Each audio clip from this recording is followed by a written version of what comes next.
utilise sans cesse ne peut pas conserver longtemps son tranchant.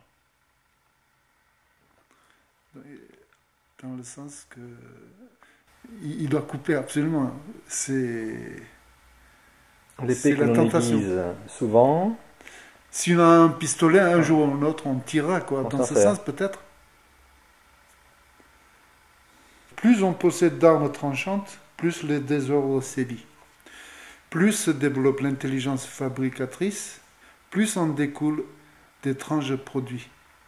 Plus se multiplient les lois et les ordonnances, plus foisonnent les voleurs et les bandits. Ouais, C'est ouais. magnifique. Et c'est qui a dit cela donc Ça, c'est Tao Te Ching, donc c'est Lao Tzu. C'est la philosophie chinoise, c'est le taoïsme, quoi. C'est le taoïsme. Mm. Mm. Mais ça, on le dit depuis 2000 ans. Depuis 2000 ans. Eh bien, regarde ça, qu'est-ce qu'il dit ça, c'est déjà dans la Bible.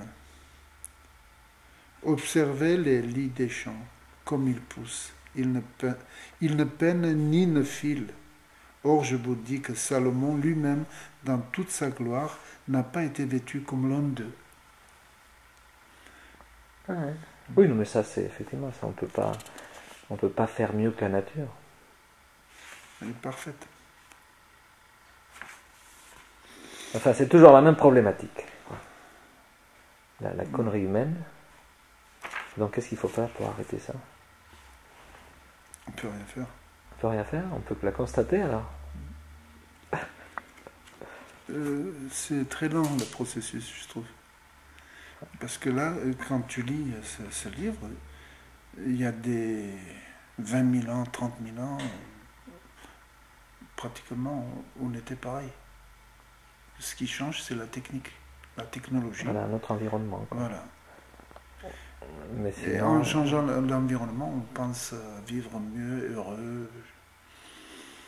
Mais c'est un état d'esprit qui s'est développé. Voilà. le problème, c'est qu'on est prisonnier de tout ça. On est entraîné malgré soi, quoi, par un courant. Ça dure tellement longtemps que c'est déjà dans les gènes. Ouais, et en fait, on passe toute notre énergie à gérer au mieux, quoi, ça. C'est-à-dire qu'on dit qu'il y a un désordre, un truc absurde, humain, mais on a des têtes qui sont là pour organiser cette absurdité, quoi.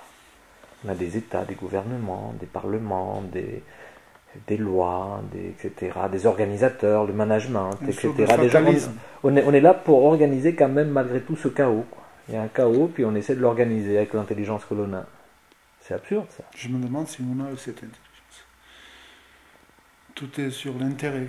Oui, non, mais est-ce que tu comprends qu'aujourd'hui, il y a une matière grise extraordinaire quand tu soulèves un capot de Mercedes ou quand tu regardes une centrale nucléaire? Oui, mais est-ce que c'est une intelligence? Non, non, mais quand tu regardes une centrale nucléaire, il y a un savoir-faire, il y a un investissement de matière grise humaine extraordinaire.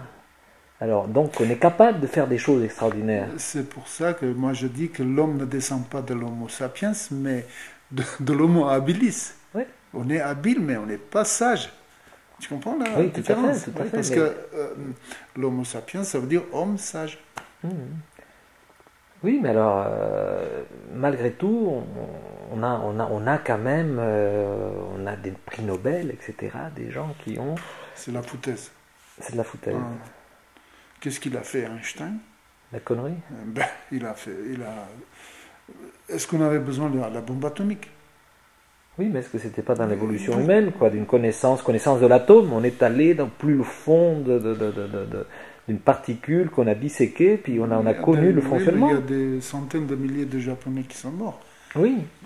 Et peut-être que ce n'est pas la première. Il y a eu aussi Tchernobyl. Moi, je crois que... Oui, mais ça, c'est l'homme, c'est-à-dire qu'il y a le meilleur et le pire. Il y a le meilleur, c'est comme la langue d'Ésope, là, capable du meilleur et du pire. L'homme est capable du meilleur et du pire. Donc, il y a la connaissance approfondie des choses qui avancent, mais en même temps, après, il y a des gens qui en profitent pour détruire. À mon avis, l'être humain, il n'est pas prêt de posséder de telles connaissances, de tels armements. Ouais. Ouais. c'est très dangereux. C'est comme si tu donnes un pistolet dans la main d'un enfant. Et c'est toujours tentant de tirer. Tu vois. On revient toujours au même truc. Là. L'invention de la pénicilline, par exemple, ça a sauvé des gens. Oui, mais ça n'a rien à voir. Non, non, mais attends, mais c'est aussi le progrès, la connaissance scientifique. Est-ce qu'il faut mettre en cause la connaissance scientifique? Tu dis, l'homme est con. La connaissance scientifique, c'est pas la sagesse. Non, moi je dis pas que l'homme est con, mais il a pris un chemin qui amène pas là où on doit aller. C'est-à-dire, on est trop extraverti, on cherche.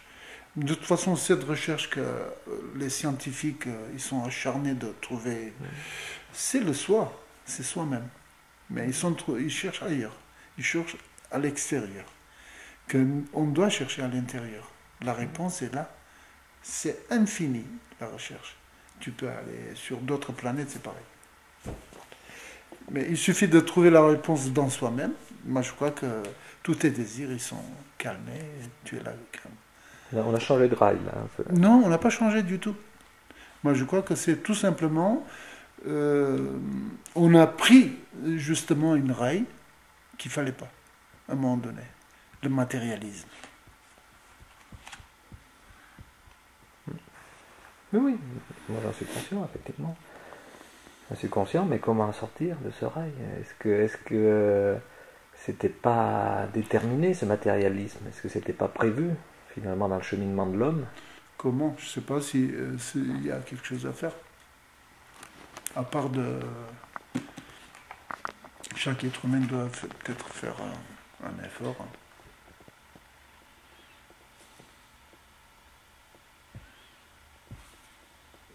C'est...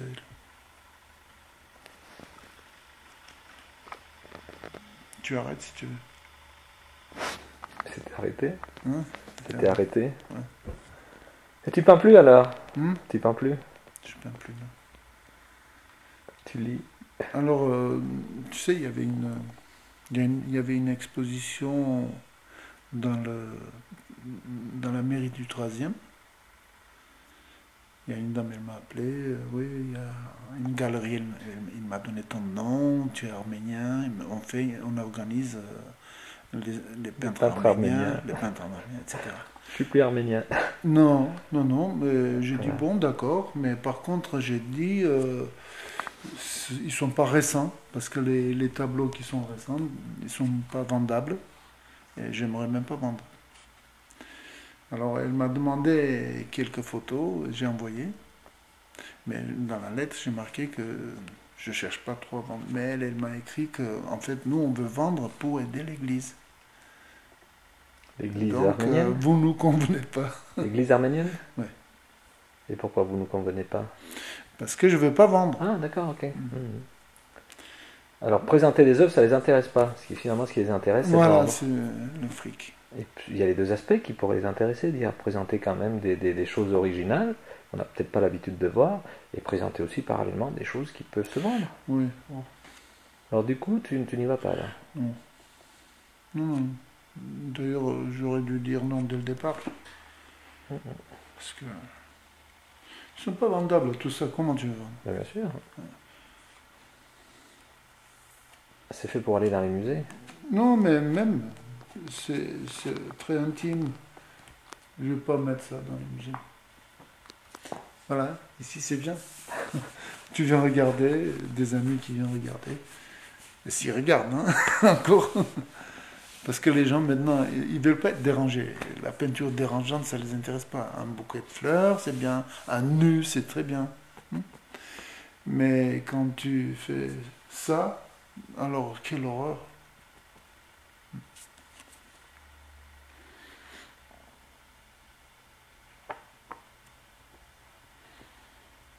Bon.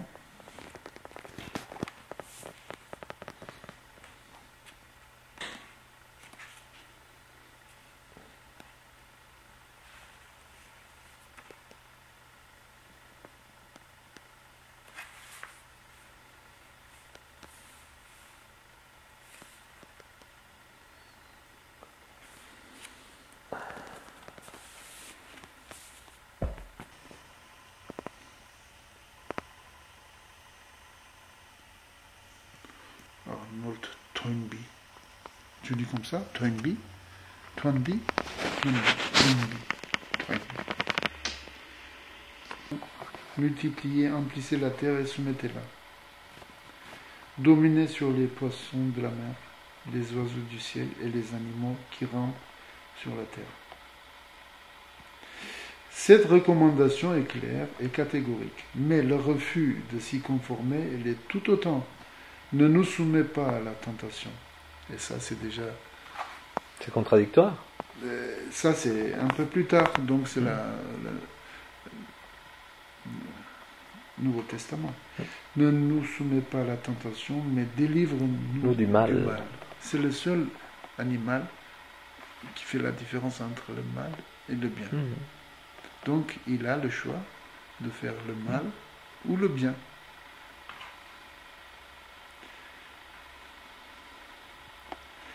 Donc, ne nous soumets pas à la tentation, mais délivre-nous du mal, sonne comme une réplique à la recommandation de la Genèse. Le Nouveau Testament a été précédé par le Tao Te Ching, qui déclare que les réalisations technologiques et organisatrices de l'homme n'étaient qu'un leurre. Tu sais ce que c'est leurre? Bon, je ne savais pas, je cherchais dans le dictionnaire. Tu sais, c'est quand on taurait là, le taureau, on passe... un appât. Voilà, un appât. Donc l'organisation, qu'est-ce qu'il dit là? Tous les éléments le Tao Te Ching qui déclare que les réalisations technologiques et organisatrices de l'homme n'étaient qu'un leurre. Mais oui, mais ça, on en est conscient. Mais on n'arrête pas, et on n'arrêtera pas, et ça sera la fin de la biosphère, du biosphère ou de la biosphère. Oui. La biosphère. Là, il y a encore un bateau dans le large d'Espagne qui est en train de couler. 75 millions de tonnes. Ou 75 millions. Mais en fait, l'homme a été programmé pour détruire. C'est l'autre hypothèse. Il est programmé pour détruire ou changer. C'est le changement qui détruit. On n'est jamais content. Regarde tous ces dames, et récemment aussi des messieurs, qui vont chez les pour faire des chirurgies esthétiques. On n'est jamais content. Même de notre corps, on n'est pas content. On a fait une image de la beauté.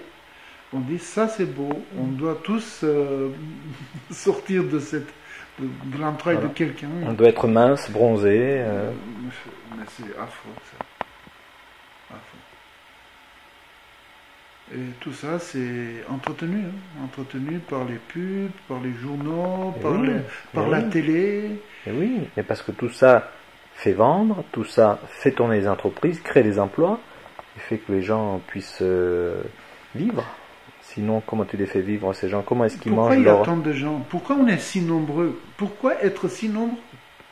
Mais à la limite... Mais il n'y a pas de qualité, il y a que la quantité. Ouais. Regarde ça. Mais s'il n'y avait pas les moyens contraceptifs trouvés par la science, on serait encore plus nombreux.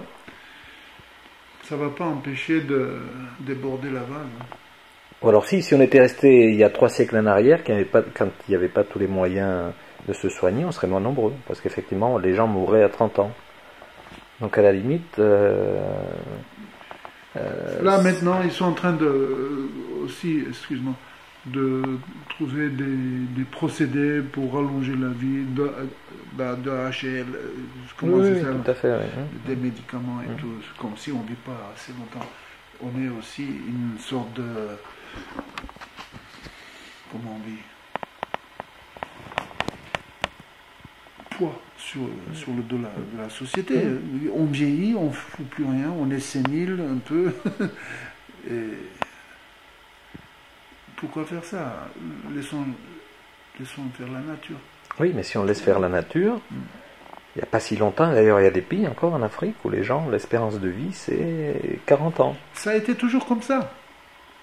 Depuis, nous on compare notre mode de vie. Moi j'étais au Maroc, moi je vois les gens ils vivent très bien. Même dans leur pauvreté, dans leur crasse, depuis toujours ils ont vécu comme ça. Je trouve même qu'ils Ils vivent mieux maintenant. Il y a la médecine et tout. Et nous, avec nos yeux d'Européens, avec les yeux des hommes blasés, 2-3 automobiles, les vacances, la bouffe jusqu'à là, on va les dire, oh les pauvres, oh les pauvres. Mais c'est pourquoi? Les Africains, ils ont toujours vécu comme ça. Nous-mêmes, il y a 100 ans, on vivait comme ça. Et est-ce que c'est une bonne chose? Tout à fait. Notre société de consommation, est-ce que c'est une bonne chose? Si c'était consommer, ça veut dire quoi? On est en train de consommer la terre. J'écoutais Balladur hier à la radio en rentrant du travail, effectivement, qui disait que ce gouvernement allait prendre les choses en main, que la France était descendue au niveau économique à un niveau où on se situait entre l'Iran et je ne sais pas quel pays. Oui, aujourd'hui, on se mesure au niveau du PIB, c'est le produit national, c'est les chiffres statistiques. Alors effectivement, de la France, où effectivement on est un pays très riche, mais les indicateurs économiques font que si on descend d'un demi%, tout à coup, là, on va devenir, on est moins que rien, il faut changer de gouvernement, la France se laisse aller, etc. Donc on raisonne aujourd'hui, c'est l'économique, c'est l'indice, c'est le PNB, le produit national brut, l'indice de richesse qui guide tout. Donc si tu as un bon indice, t'es riche, sinon t'es un pauvre. Et c'est totalement absurde. Mais par contre, ce qu'on ne dit pas aussi, c'est qu'à côté, ceux qui ont les indices de richesse les plus forts, c'est ceux qui consomment le plus de médicaments, c'est là où il y a le plus de fous, le plus de... assassins, des pédophiles, il faut le dire. Donc, alors effectivement, est-ce qu'on est plus heureux parce qu'on est plus riche? Enfin, ça c'est le vieux débat. Moi, quand je dis à mes collègues que quand on voit dans les pays pauvres ces enfants avec des sourires magnifiques, alors qu'ils n'ont rien, qui jouent avec une ficelle ou avec un clou, je dis ils sont quelque part heureux. Mais je me fais engueuler, je me fais incendier. Tu peux pas dire qu'ils sont heureux, ils n'ont pas d'eau potable, ils sont pas éduqués, ils traînent dans les rues. Nous, on a de l'éducation, on a des médicaments. Oui, mais l'éducation, ça veut dire quoi l'éducation? Dans une société comme la nôtre, dire bonjour, merci, au revoir, l'éducation, c'est ça, d'accord? La politesse. Mais dans une autre société, c'est différent. Oui. Ils sont peut-être plus directs, plus un peu bruts, disons. Mais pour eux, c'est tout à fait naturel. C'est pas la même société. Pourquoi vouloir changer le monde à notre goût? Oui, mais quand tu as faim, le petit occidental, il ouvre son frigo, puis il se prend une tablette de chocolat. Est-ce que c'est bien? Et un yaourt. Le petit africain, quand il a faim, il va ramasser une banane. S'il peut la trouver. Et sinon, il mange une banane une fois par mois ou par semaine. Mais justement, l'éducation, c'est très important. Dans quel sens? Pas pour rendre plus poli. On s'en fout de ça. Mais plus intelligent, plus lucide. Pourquoi faire 8 enfants? J'ai parlé avec des gens là-bas. Ouais. Il y avait le gars qui conduit la calèche. Il a 25 ans, il a déjà des enfants. Mais je lui ai dit, pourquoi? Tu vis bien? Il a dit, non, je suis pauvre, il a dit. Mais pourquoi tu fais 3-4 enfants déjà? Tu as 25 ans. Parce qu'il n'a peut-être pas le choix aussi. Pourquoi? Je veux dire, il n'a peut-être pas les moyens pour... La contraception, oui, tout le monde peut faire. L'onanisme, ça existe depuis la nuit des temps. Ça vient de Onam. Dans la Bible, il s'est retiré. Ça existe.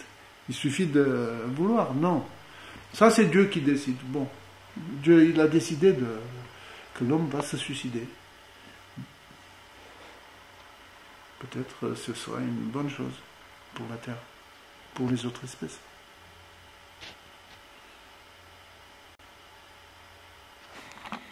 Pourquoi on fait ça? Pourquoi je fais ça, Jean? Pourquoi je mets ma caméra, là, je la branche pour te filmer, là, raconter. C'est une bêtise aussi. C'est une bêtise aussi. Est-ce qu'on a besoin de ça? On veut toujours accumuler des choses, des images, des photos, des livres. On est devenu nuls. Les premiers hommes, comment ils faisaient? C'est eux qui ont tout inventé. Et maintenant, on est des hommes de deuxième, troisième, quatrième main. Il y a rien. On n'est pas original. des originaux. Dès que tu es original, tu es marginal. On va se retirer dans un monastère alors, genre, non? Non, c'est pas une solution. C'est pas une solution? Non. Mais alors on est malheureux Non, dans ce monde où on se bat contre tout. On est comme Don On Quichotte. est malheureux. Non, mais se bat ça, c'est un contre caractère. Moi. Je crois qu'il y a des gens qui sont rouspéteurs. Moi, je suis rouspéteur, mais je suis jamais content. Et il y en a qui sont toujours Mais contents. qu'est-ce qu'on fait? On n'arrête pas là. Moi ce soir j'ai encore une réunion, on va aller discuter pour savoir qu'est-ce qu'on fait contre les routes, contre les machins. Toi tu t'interroges, l'homme on a trop de choses, notre société matérialiste, etc. Mais alors qu'est-ce qu'on fait carrément pour Il faut aussi des gens comme toi. Oui, non, mais oui, mais on est malheureux parce qu'on voit bien qu'il y a une résistance énorme. Donc on est un peu là, on se sacrifie un petit peu. Il y a des gens dont je discutais l'autre jour avec des amis, ils disaient moi je suis là pour profiter, il faut profiter de la vie. Une bonne pipe, une bonne bière avec des copains, tout ça. Hein, c'est un ami stéphanois qui en discutait. Il dit mais je suis là pour un bon film, une bonne pipe, un bon bain,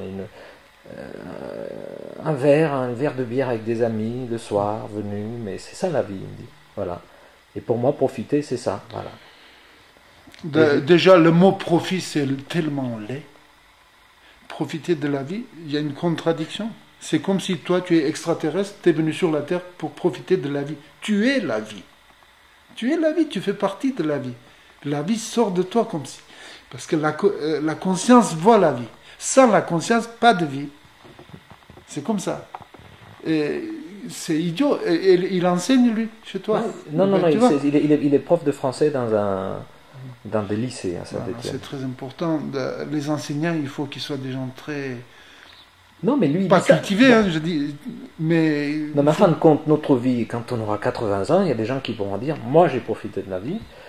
Et puis il y en a d'autres, les militants, les syndicalistes, les gens engagés qui passent leur vie à... Oui, mais ils ont vécu avec leur idée, avec leur... Oui. Moi je connais tout un tas de gens autour de moi qui sont crevés, ils passent, parce qu'ils sont impliqués au niveau associatif, au niveau militant, ils passent leur nuit à bosser, à faire des tracts dans les ordinateurs, à faire des journaux, à faire des réunions à droite et à gauche, et ces gens-là, effectivement, ils n'ont presque pas de vie familiale, presque pas de vacances, ou très peu, donc ils sont toujours pris dans leur truc. Alors qu'il y en a d'autres, effectivement, qui passent leur temps, leur loisir, à boire des bières avec des amis, à écouter de la musique, à avoir un calme dans leur vie, que n'ont peut-être pas d'autres personnes qui sont très impliquées, qui veulent modifier les choses, et qui...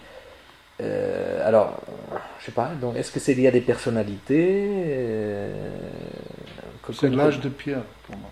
L'âge de pierre. Même l'homme de l'âge de pierre, il avait plus d'imagination, peut-être. Qu'est-ce que c'est, ça?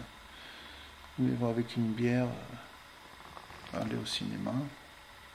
Mais en contrepartie d'un travail exécuté, c'est-à-dire c'est aussi des gens qui bossent dur, ils passent des heures à bosser, ils gagnent leur croûte, ils ont des familles à faire, à nourrir, ils ont des enfants à éduquer, donc ils accomplissent un travail pénible, etc.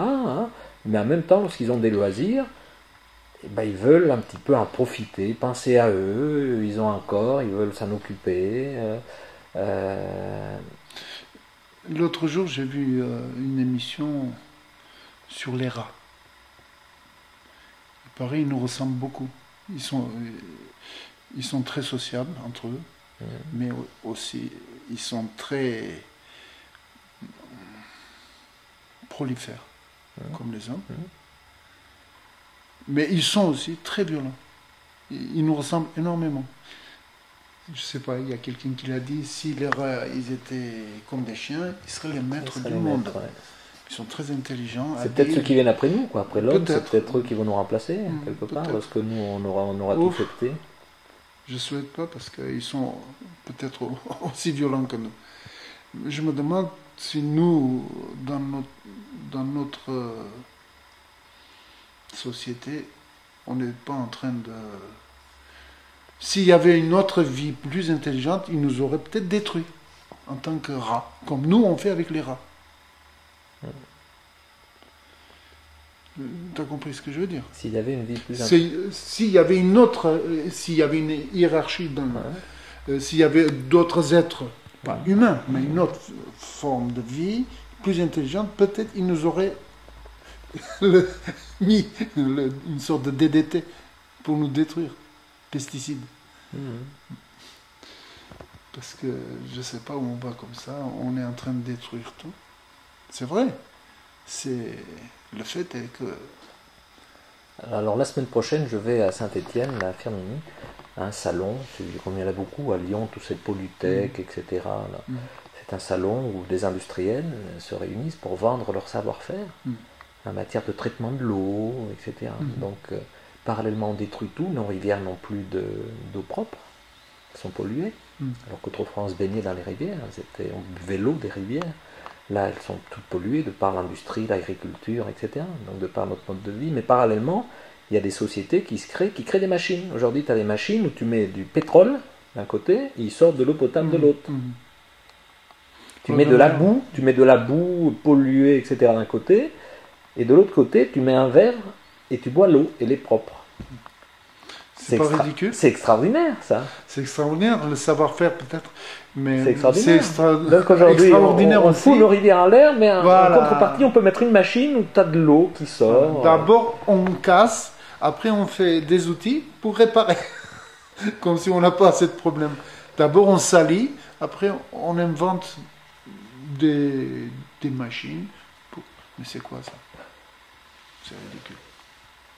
Et donc aujourd'hui, c'est ce qui marche. Développement durable, il faut créer des entreprises pour ça me rappelle le film de Charlie Chaplin, ouais. Le Kid, ouais. ça s'appelle. Ouais. Alors, le petit, il allait casser les vitres, et lui, par derrière, il passait avec ses ustensiles et tout pour... Ah, il venait réparer les litres. Donc notre société, elle est folle, elle est comme ça. Moi, à mon avis, la même pour chose. faire tourner les affaires, il faut casser, et les autres, ils vont réparer. La guerre, c'est pas qu'il faut, c'est qu'aujourd'hui, comme chaque Français veut avoir sa côte de porc dans sa casserole, donc il faut élever des cochons. Et les cochons, ça envoie de la merde qui pollue nos ruisseaux, qui pollue la Bretagne, qui pollue, etc. Donc alors qu'est-ce qu'il faut? Il vaut mieux qu'on aille acheter la côte de porc chez Carrefour, à Carrefour, ou qu'on ait un petit cochon dans son jardin. Ben, peut-être il vaut mieux ne pas manger de la viande. Ah. Alors on mange quoi alors? Ben, on fait tous notre petit jardin. Des pommes de terre, des choux. Pourquoi pas? Parce que la viande, bon. T'aimes bien la viande, Jean? J'aime pas la viande, mais quand j'ai pas le choix, je mange. Depuis que je suis gosse, j'ai jamais aimé. Mon fils, c'est pareil, il ne mange pas. Quand un enfant, tu lui donnes les brochettes de bœuf ou de mouton, et dans l'autre main, tu mets une pomme ou un fruit, lequel il va prendre? Un enfant qui est innocent encore. C'est sûr qu'il va prendre le fruit. Il ne prendra jamais. Il est toujours attiré de la beauté. Et pourtant, mes enfants, ils ne mangent presque pas de fruits. Ben, c'est pas bon. Ils mangent des cochonneries. Mais sans le fruit, dans quelques années, c'est la maladie. Intestinale.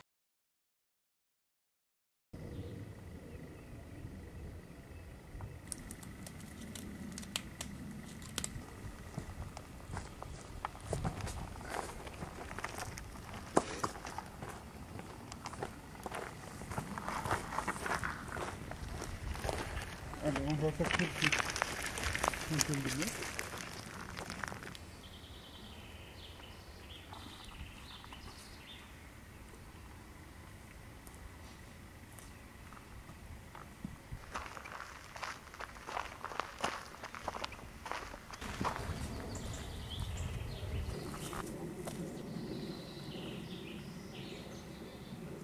Ils racontaient la même chose.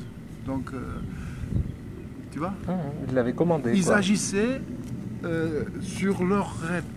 Ils arrivaient même à se réunir et voir la même chose. Et lui, il voyait souvent dans les dunes, il voyait un tigre de précambrien avec les deux dents, comment on dit, de sabre. Voilà. Ne me filme pas.